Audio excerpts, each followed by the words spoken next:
Welcome back. Today we take a look at the work of a genre movie giant, George A Romero.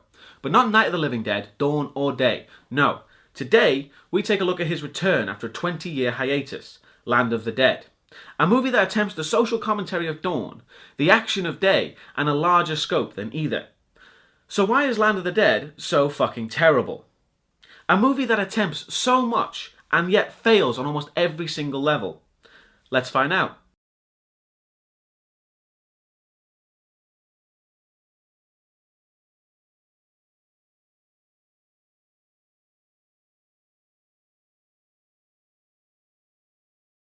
Land of the Dead was supposed to be the triumphant return of Romero to the genre he helped create. However, it wasn't as triumphant as we were expecting. This is George A. Romero's Land of the Dead. Our movie begins with the sound of news broadcasts and some text saying some time ago.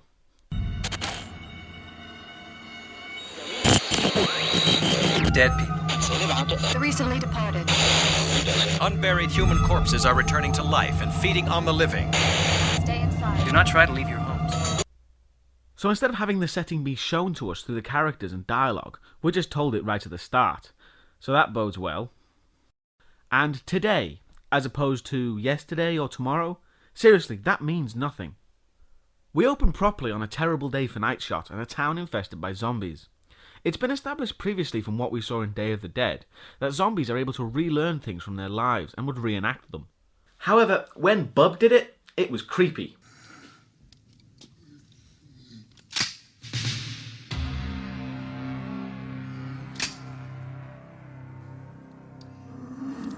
But this?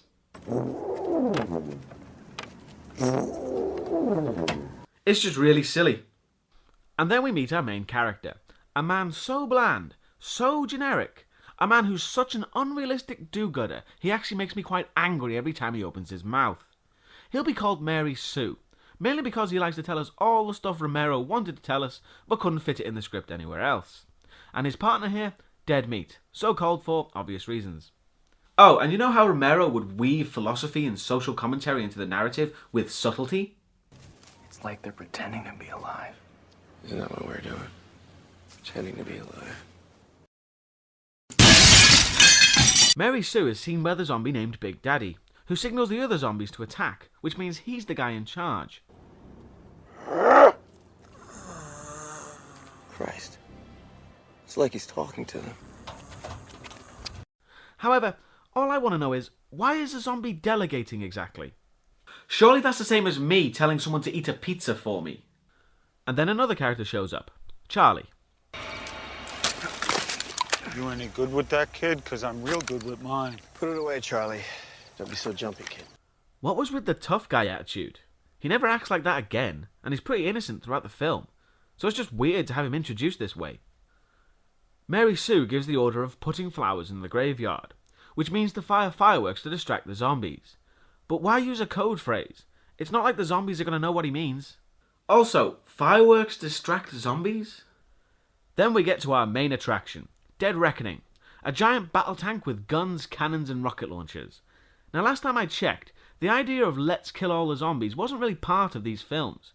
Christ, Day of the Dead was almost entirely about civilizing zombies, because killing them's not an option. So when you place a giant battle tank in there, it kinda sends out mixed messages. But this is the first of many parts to the social commentary. Here you'll find connections to the war in Afghanistan and the US government. But when I say connections, I really mean massive glaring billboards that are all as subtle as that battle tank. Now where's my sign? More characters are introduced, like Cholo here. Somebody look like shit, man. Did I tell you not to bang chicks with problems worse than you? When are you gonna listen to me? And what a fantastic introduction that was. Then the caravan starts the attack on the town, killing all the zombies.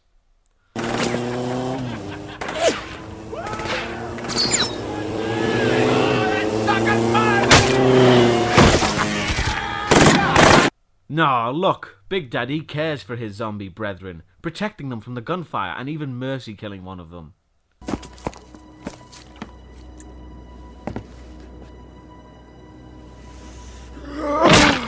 This film wants us to sympathise with the zombies, doesn't it? Yeah, that's just not going to happen. Simply because they do this.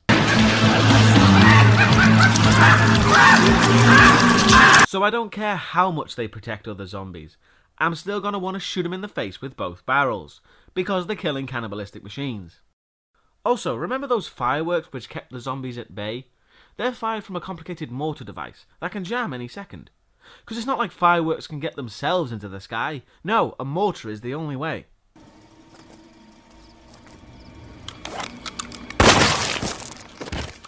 Sorry, Riley, I should have seen that thing. Nice shooting. That's good shooting, Charlie. No such thing as nice shooting. And that's exactly the sort of thing that makes me want to punch this guy in the throat. So the zombies attack. But as the humans have an armoured battle tank, there's not really any tension here.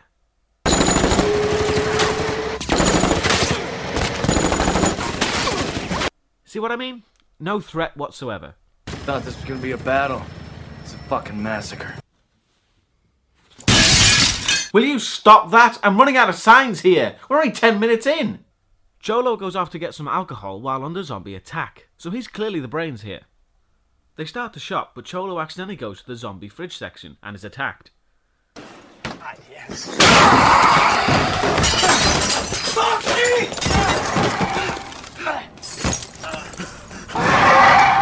What the hell was that sound it made? Is it a zombie or a T-Rex? Cholo makes sure and kills it himself, and not letting his friends help so he can understand that he's a badass. He gets dead meat to pick up some cigars, and surprise! A zombie was on the floor this whole time. Now, he didn't attack from hearing all the commotion because... Anyone? Anyone? Yes, you. Shitty writing? That's correct, yes. Mary Sue shows up and kills the zombie, and then tries to take dead meat back with them, which kind of confuses me. I'm gonna leave you here. I'm gonna get you out of here, okay? No, I will not become one of those things. Riley, step aside. No, you put that thing away. Riley, come on, step aside. You'd think that by now, a bite would mean death and a danger to other people. That should be a way of life by now. So Mary Sue acting this way is both filled with false pathos and just makes him look like a complete moron as he's willing to endanger other people. Everyone gets out of there, and now because they were dumbasses, there's a massive army of zombies on the way to the city, ready to bite them in the ass for the climax of the movie. We then move to fortified Pittsburgh, where we see an advert for Fiddler's Green.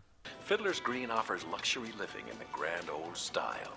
Dine at one of 6 fine restaurants. Look at that perfect gift in our... I have to ask though, why do they have adverts on TV? It's not like they have anything else on the TV to watch, so are they just playing the same advert over and over again? Who would keep watching that? And as it's only playing in Pittsburgh, who wouldn't know about Fiddler's Green anyway?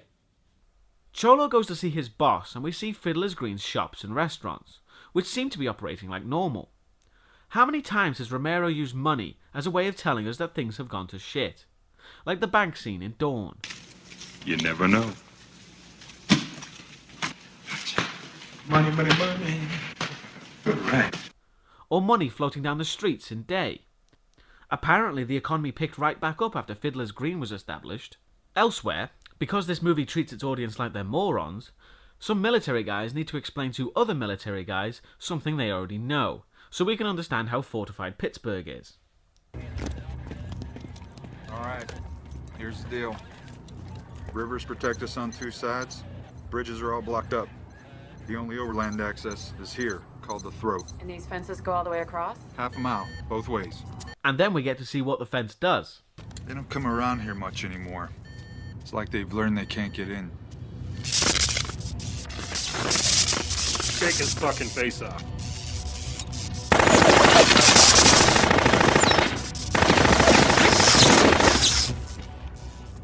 How much ammo did she just waste? Give that girl a scope or get someone better who can aim worth a damn. Also in the city, there's some protests going on over the guy in charge, and the downtrodden people want to start a revolution to overthrow him. And this revolution stuff is completely pointless, and just serves to add to the social commentary rather than the actual plot. And then Mary Sue just has to give his 2 cents. Remember this, Roy. Both of you. Together, we'd be unstoppable. No one's unstoppable, Mulligan. You're worried about being locked out, and I see that. I can't help but think we're all locked in. I'm looking for a world where there's no fences. Locked in? Please, leave the city. See how far that gets you. He says he wants to go to a place without walls or fences, so I don't think he realises what the fences are there for. Cholo arrives at the penthouse to see the man in charge, where he's greeted at scissors point by his butler, who tells Cholo that he heard some strange sounds from the adjacent apartment, and everyone seems to act like there's a zombie on the loose before they even find that out. I think someone's been reading ahead in the script. Cholo breaks down the door and prepares for a fight, and then we get a sequence filled with so many inconsistencies, it's simply baffling. Cholo finds someone who has committed suicide, and a woman comes up to explain what happened to him. Oh, God, he killed himself. Oh. All right, lady, I need you to calm down, okay? Just please try to keep it together. Are you security? No, I'm not security.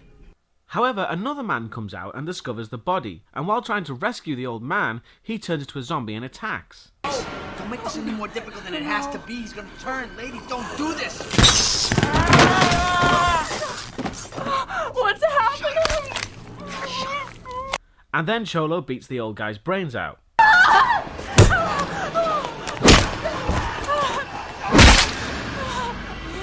So, simple question. Why was the butler so afraid? How did he hear anything suspicious? This guy didn't hear anything. And there was no zombie until after Cholo broke the door down. Also, it's contradictory to the previous movies, because the old guy comes back to life without being bitten, which was shown in Day of the Dead to no longer be the case. I can understand why this scene wasn't in the theatrical cut, because it sucks. Really badly. Moving on. Mary Sue goes to get his car, but it's missing, so he goes to look for the guy responsible. Simon Pegg and Edgar Wright cameoing there, and it's sad that they weren't in a better film, really. Mary Sue shows up at the gambling house, and it's rather booming with drugs. I guess the apocalypse didn't affect Colombia. They also have zombie bear baiting, and they throw a woman in the pen to fight the zombies. To save time, I'll be calling her love interest. And yeah, everyone's clearly loving her struggle and wanting her death, so I'm not really warming to this society at the moment. As she fights, Mary Sue confronts the guy who took his car. What the fuck happened to my car? What? They're fixing it up. No. I went to the garage. There's nothing there. Your guys aren't there, and my car is not there. Mary Sue finally notices the bear baiting going on and intervenes, and he's the only one to intervene as well.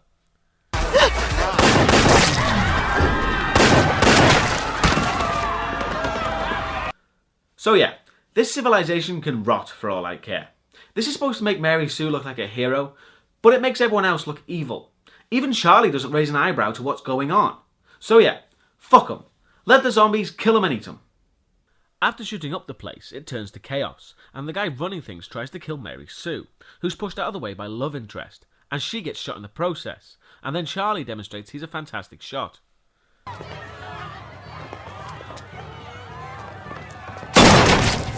It's a good thing our main character has a superhuman sniper friend, isn't it? God forbid we have realistic characters. No, we need an uber-heroic Mary Sue and his sniper buddy. Mary Sue frees the woman, and because she clearly has a small bullet-induced flesh wound, he attempts to shoot her in the head. Oh, shit.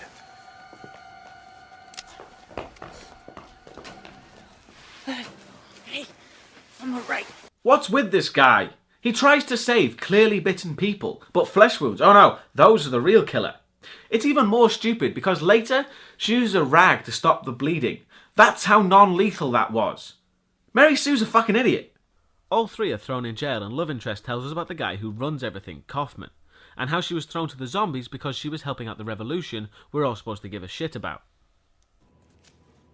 Mr. K, he's got his fingers in everything here. If he can drink it, shoot it up, fuck it, gamble on it, it belongs to him. But if he can just take people and kill them, why did he have her thrown to the zombies? Why didn't he just kill anyone who opposes him? Kaufman has the ability to become a complete, unopposed dictator, but he doesn't. Because that's not what the writer wants. And what the writer wants is an allegory for the US government so he can think it's being clever. So anything concerned with the plot will take a back seat for the social commentary, leaving massive plot holes in its wake. And then it turns out the activist leader is thrown in jail as well. Not sure why he needs to do that. It's already been established that Kaufman is an evil bastard. He doesn't need to capture and interrogate. As I said, he could easily create a police state. He has the ability and resources to do so. Then we get back to those zombies. Yep, they're still on the march, trying to get to the city, with Big Daddy leading the way. And it might be a little early to talk about this, but fuck it, I'm going to anyway. Throughout this film, we're supposed to sympathise with these zombies. We're supposed to say, "Oh, look at the zombies. They care for each other. They're not all bad. They just want to live." Well, I say, fuck you. You want to know why? Simple. The only reason Big Daddy and his army are going to the city is for revenge. I didn't sympathise with them before because they were mindless zombies, but now they have full, clear-headed revenge. They're not going to kill people because they're zombies and don't know any better. No, they're going to kill them and they know exactly why they're doing it. I would always say that zombies are not evil as creatures of fiction. They can't be considered evil because they have no conscious thought on what they're doing. So this movie has succeeded in making zombies completely evil and turned them more into Jason Voorhees than zombies at this point. And I can't sympathise with killers either. Then we finally meet the guy in charge, Kaufman, as Cholo goes to see him. "Oh God, it's Dennis Hopper." "Not again, Dennis. Why are you on my show again? I had enough of you last time." Wicked ass props to you, Mr. OG. And thanks for representing all the homeboys. Cholo wants to live in one of Fiddler's Green's apartments, but Kaufman says that he can't have one because Cholo's not the right type of person they want.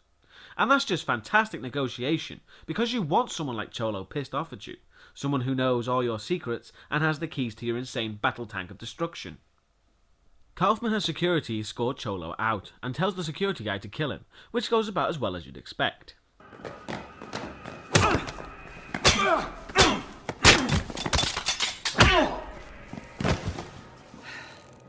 Cholo wastes no time and goes to get Dead Reckoning, and while he's there, the zombies attack en masse.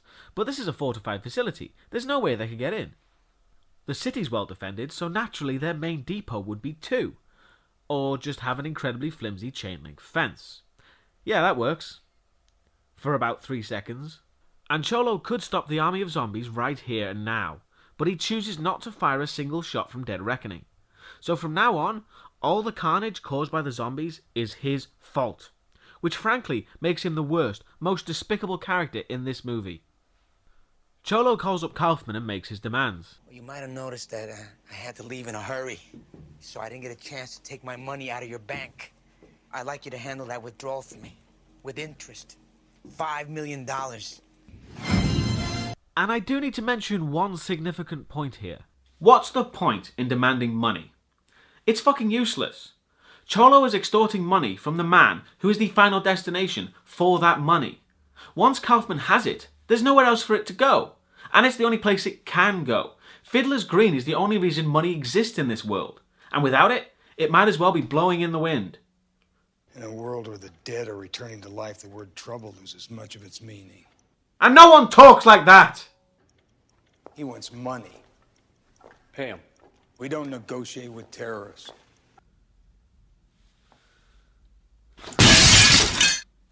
Christ, it can't get any worse than that. He knows I'm gonna do a jihad on his ass.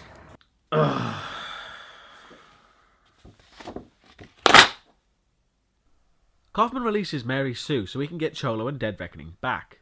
They talk and Kaufman keeps mentioning money and how much things cost. And I want my $2 million piece of equipment returned. My truck. My truck. Come on, it's not like they went to a store and purchased all the components necessary to construct Dead Reckoning. No, of course not. They scavenged it like everything else. It didn't cost a cent. This movie likes to portray a world that's ended, but it talks about money in a real-world sense. It just doesn't work. Elsewhere, Cholo drops off one of his men to await payment, and this guy's the biggest zombie buffet sign I've ever seen. You think knowing there's a large group of marauding zombies on the loose would make him more cautious and step off the skateboard and lay off the weed a little.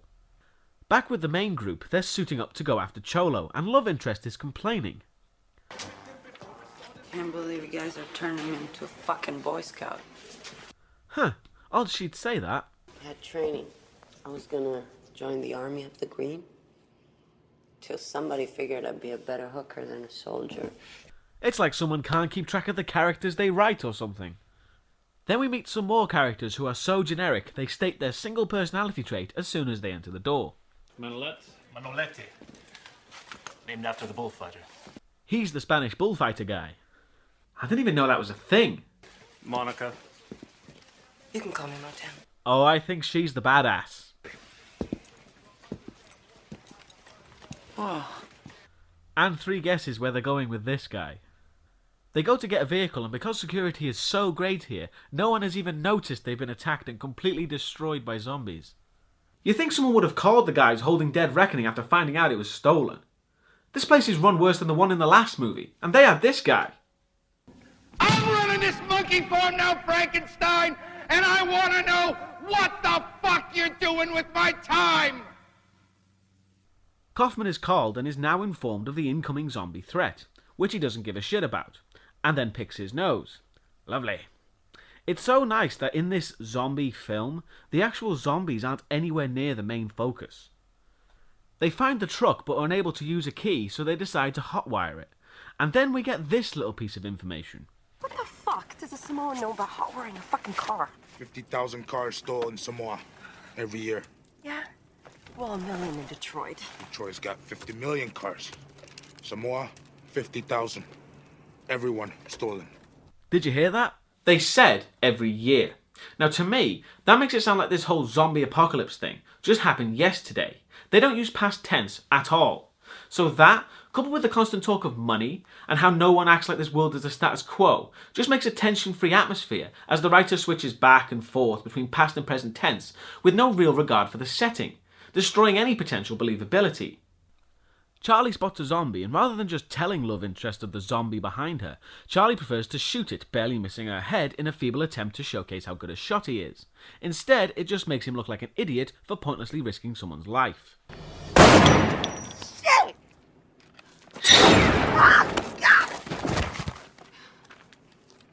Off center, but I got him. Awesome, man. Mary Sue and the bullfighter get to the ammo store and they discover the place is filled with zombies. But they can't just go shooting, because it would blow the place to smithereens. So what do?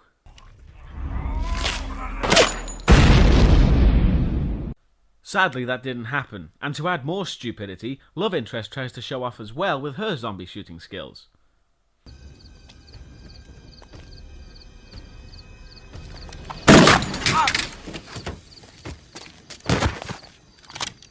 Or even. So that's twice they've almost shot each other in the head. The truck gets running with everyone back and ready to get going. Oh, God.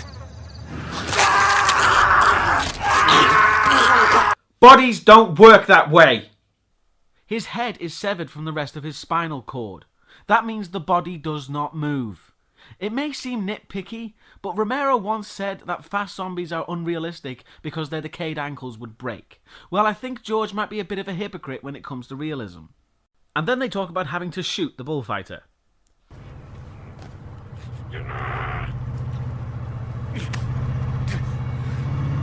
I'm sorry. And he was so surprised that he needed to be shot after getting bit. There is no way anyone writing this gave a shit about a realistic and believable setting. It's just not possible. I can't say anything else to that. Mary Sue is tracking Dead Reckoning, and as they get closer, they stop the vehicle to have a little chat with the remaining soldiers. Right, you're working for Kaufman, I'm working for Kaufman. My job is to stop Cholo. Your job is to bring the truck back with or without me, right? Not without you. No. Well, that means yes. Now, here's what's going to happen. I'm going to do my job. You're not going to get to do yours. Kaufman is never going to see Dead Reckoning again. And when I get it, I'm going to do what I want with it. Anyone has any problems with that? You can get out right here. Some choice. No choice. Closed door. Yeah, you didn't really give them much of an ultimatum there. Way to endear them to your cause, threatening to kill them unless they follow you. Cholo calls his guy waiting for the money, and he lives long enough to tell him there isn't any. And then zombies eat him, so vital screen time used effectively. The zombies all mass on the riverbank, and Romero zombies have been established to act on nothing but primordial instinct, and all they want to do is feed regardless of what's in the way. Take it away, Doctor. Now, I've severed all the vital organs in this one. There's nothing left of the corpse but brain and limbs, and still it functions. Look, Sarah, look. See, it wants me. It wants food, but it has no stomach. It can take no nourishment from what it ingests. It's working on instinct, on deep, dark, primordial instinct. So this afraid of water thing is just a big contrivance to facilitate the plot. Where have we seen one of those before? Big Daddy, of course, takes it upon himself to show the rest of them it's safe to go into the water. and the zombies emerge on the other side of the river in a pretty cool looking scene intended for the trailer. The zombies flood into Pittsburgh and, hi, lesbians. What the fuck was that?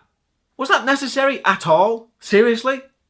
Mary Sue and crew stop at their destination and he goes to talk to Cholo alone, because everyone can be fucking stupid now. And while he's away, the military people try messing with the other guys' heads. He's gonna steal that truck and leave us here. Well, he'd never do that. I mean, just look at him, you can tell he'd never do that. I like that man. You, go help him. In keeping with everyone being stupid, Charlie goes to help, leaving love interest alone with the military guys. But after a nod between them, the big guy lays the other one out. Yeah, there's been zero indication he'd do that. A little bit of characterization would have helped. But no, his character just takes 180 so fast his kneecaps explode. And Cholo wants to open up for Mary Sue. Open up. Hey, what are you, fucking nuts? I think that's been pretty well established, yes. Mary Sue walks in and is immediately held at gunpoint, and everyone reacts like this is such a big shock. Who's the smart one now? Thought you would have quit, but here you are still working for the man, aren't you, Riley? But Kaufman sent you up to take care of me? Yeah. Takes a true friend to stab you right in the front, doesn't it? That man pulls the trigger, he's dead. Ugh. Stealth, people. Use it! Back in the city, we get some more zombie killing and a shot of them pulling a guy's head off in silhouette. That scene really confuses me, actually, considering a similar, more graphic scene happens in Day of the Dead, so that really emphasises how toothless this film really is. The military woman wakes up, because why would they restrain her? Everyone's a moron, remember? So as you'd expect, she goes to try and kill people. Mary Sue uses his PDA to turn off the guns. He took his time doing that. And the military woman tries to shoot Cholo, but she's bitten and then shot in the head immediately. So she's shot in the face with a single bullet. Good saving ammo there. So let's see how they deal with the zombie. Jesus, that was like a magazine's worth of ammo wasted on one zombie. These characters act like they're in a video game. Kaufman is busy taking all that useless money when he's confronted by one of his board members. Whose money? Watch out, get out, quick! Ours. Yes? We got Cholo. Kaufman. I'm here. I just did something that I might not have done otherwise. How did this guy become so big? He's a complete idiot. He's constantly pissing off people and making the biggest dumbass mistakes ever. Maybe he was elected. Mary Sue, being the hero, wants to go back and save people from the zombies, but Cholo refuses to help even when it means being protected and would prefer to run away in a crappy vehicle. Fuck Kaufman, he's a moron. It's Cholo who's the true evil here. The zombies continue their assault, and Tom Savini shows up as his machete-wielding character from Dawn of the Dead. And it really just brings the zombies closer to Jason Voorhees, as none of them really eat people, it's just mindless killing. Cholo and his buddy wander around for a bit. I didn't think Mary Sue parked the truck that far away. Seemed like a few houses down the road to me. And after about 5 minutes out in the open, without the safety of Dead Reckoning, this happens. More Fox, get the hell out of here. That didn't take long. After some more of the zombies killing people, Cholo arrives back at the city entrance because he's turning into a zombie, which is a much better reason to go back, as opposed to saving people. Again, what a prick. And that's pretty much the end of Cholo as a human being. The zombies show up at the door of Fiddler's Green, and after a small struggle with the plexiglass, they get through. Why the building is still intact, I'm not sure. I don't really see Kaufman and his crew replacing the window glass. Last time I checked, glass wasn't that easy to make, you know? Now let's watch the zombies savagely kill and eat innocent men, women, and probably children. We shouldn't care though, because they're all rich bastards.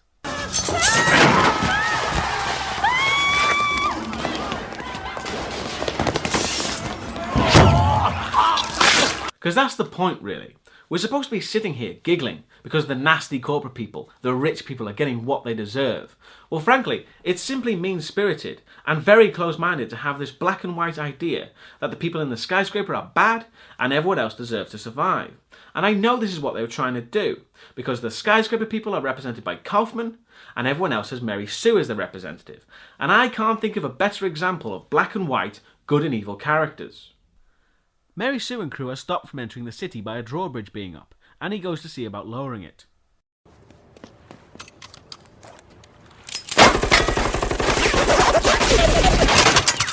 Jesus, what's everyone's deal with shooting things really fucking close to people? And what caliber are those Gatling guns? They should have shredded the door to fucking pieces, not just neatly took the locks off.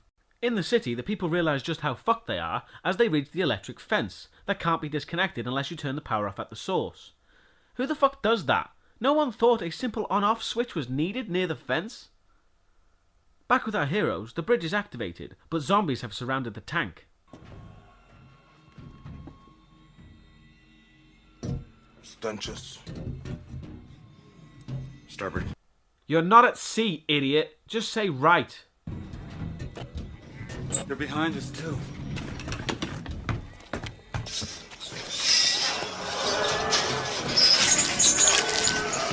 I didn't get a shot. Just fantastic. The massive battle tank is useless against these zombies because they're too close. That's seriously its Achilles heel. Stand next to it. Mary Sue jumps on Dead Reckoning, and after some slapstick and running over zombies, they get moving with a lone zombie clinging to the back. Dead Reckoning fires off some fireworks to distract the zombies, but for some reason that's not really explained. They're no longer affected by them. I guess Big Daddy's ability is contagious. Kaufman tries to escape to his car and shoots Big Daddy in the process. And as we've established, he's more interested in revenge than eating people like a zombie would be, so he follows after Kaufman. Kaufman relaxes in his car, but Big Daddy shows up for his revenge. Instead, he seems to regress and tries using the gas pump and starts to pour gas into the car.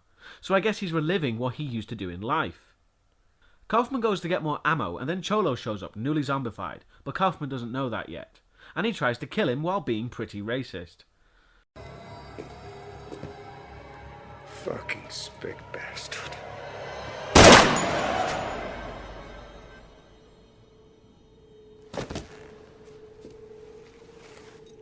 But Cholo just gets back up and grabs Kaufman. And then Big Daddy returns to blow up the car. He wasn't trying to gas it up. He was setting up a gas explosion. For some reason.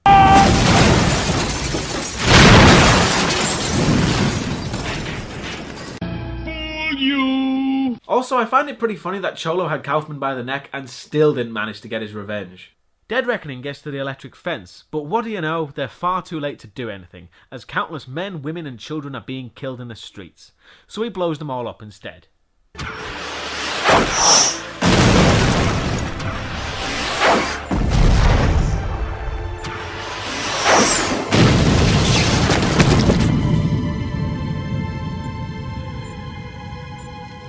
But that wouldn't be a dumbed-down, saccharine, happy Hollywood ending. So it turns out lots of people survived after all. Just not, you know, those mean rich people. The downtrodden everyman, they get saved. Let's forget about those other people who died, because they were rich and corporate and not worthy of being saved. What happened to the guy who directed the bleak as shit ending from Night of the Living Dead? Seriously, everything about this film is so horribly safe. And then the zombie who was clinging to the back for all this time attacks and is taken out without anyone getting hurt, so fucking pointless. And then we get the most stupid, moronic, sanctimonious, pompous social commentary bullshit I have ever heard.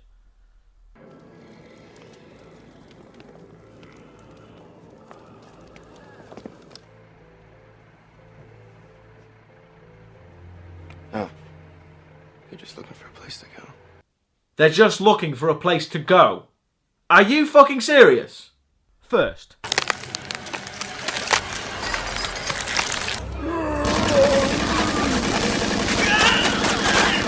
that was hideously brutal, but it's okay. You're just looking for a place to go.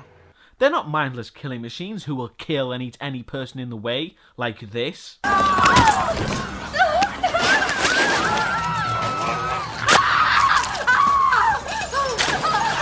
No, because you're just looking for a place to go. You know what? I'm convinced that was Mary Sue trying to sound poetic and philosophical and pulling stuff right out of his ass. Because at no point did the zombies show any other want or need than to fucking kill and eat people. You're just looking for a place to go.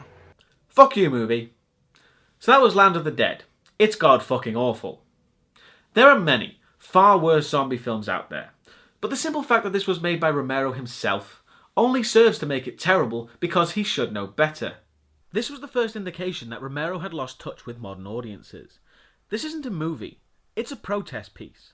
The film's characters and events only make sense if this is a political protest piece. As a movie, it's filled with plot holes, stupid dialogue, and it doesn't even try to keep the same atmosphere as the previous films.